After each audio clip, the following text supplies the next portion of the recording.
So you want to paint your Ironman kettlebell, but you don't know what paints to use. Great question. I'm going to tell you.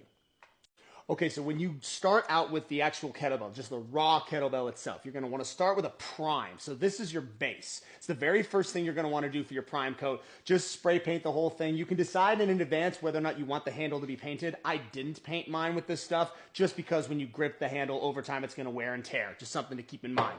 Once you've got your base, then you're going to go into your prime colors. You're going to start with the red. I used corn red here. This is all Citadel paint, by the way. So this is for your red. It's going to be corn red. Angus gold is going to be what I use for the actual gold plate finish on the face. And then once you do that, you're going to go into shading. For the red shading, I did Caribor Crimson. That's this one right here. And then for the gold, I like to finish with a contrast. I'm not even sure how to say that.